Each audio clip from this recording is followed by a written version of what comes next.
আপনি সারজিদ আলম না আমার সামনে প্রশ্ন করেন, আমি নওগাঁ থেকে আমি একটা ফকির হয়ে গেছি, এখন ভিক্ষা করে খাই।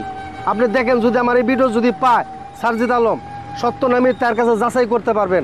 ইট কাঠ আর প্রাচুর্যের শহর ঢাকা, নয়নাভিরাম সুউচ্চ দালানে মাথা উঁচু করে দাঁড়িয়ে থাকা এই শহরের সৌন্দর্য বৃদ্ধির জন্য প্রসাধনী স্বরূপ হাজারো উপকরণ চোখে পড়ে সবার।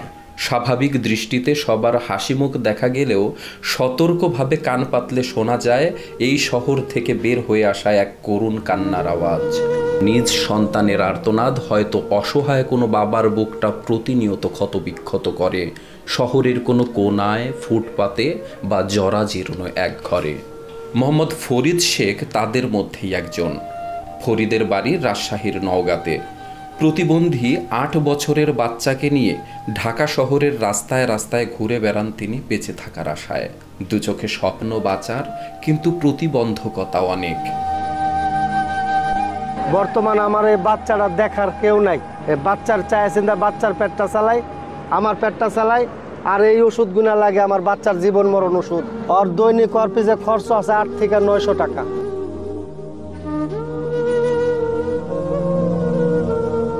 ওর মা ওই অ্যাক্সিডেন্টে মারা গেছেন দাদা। এই যে ওর মায়ের ছবি আর আমার এই বাচ্চার ছবি। আচ্ছা, পরবর্তীতে কি আর আপনি বিয়ে করেছেন? বিয়ে করছিলাম দাদা, ছেড়ে দিয়েছি, বাচ্চাটাকে দেখে না। আমাদের দৈনিক নিরপেক্ষর প্রতিনিধি তার কাছে জানতে চেয়েছিলেন সরকারের কাছ থেকে সে সাহায্য চেয়েছিল কিনা। আমি অনেক পিটিশন দিয়েছিলাম আওয়ামী লীগ সরকার থাকতেও, আমি কোনো কিছু সাহায্য সুবিধা পাই নাই। পরে এই রাস্তা আমি বেছে নিছি। আমি ২৮টা পিটিশন দিয়েছিলাম স্যার, পিটিশনের কপি আমার কাছে এখনো আছে স্যার। আমি এখনো কিছু পাই নাই। ৩০,০০০ টাকা দিয়ে যদি পারতাম আমি একটা সরকারি অনুদান ঘর পাইতাম। এই যে দেখেন পিটিশনে কেন কি হয়ে গেছে। এই যে আমার বাচ্চার ছবি দিয়ে পিটিশন দিয়েছিলাম স্যার, ময়লা হয়ে গেছে, নষ্ট হয়ে গেছে। তারপর তার কাছে আরও জানতে চাওয়া হয় বর্তমান সরকারের কাছে আপনার কিছু চাওয়ার আছে কিনা।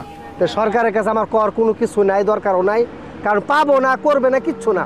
আমার মতন আরো হাজার হাজার গরিব মানুষ আছে বাংলাদেশ। সারজিদ আলম সাহেবের সাথে দেখা হয়েছিলেন পঞ্চগড়ে। আমি বাচ্চাটা নিয়ে পঞ্চগড় গেছিলাম সাহায্য তুলতে তুলতে আমার এলাকা দিয়ে ওই দিক দিয়ে ঘুরতে ঘুরতে।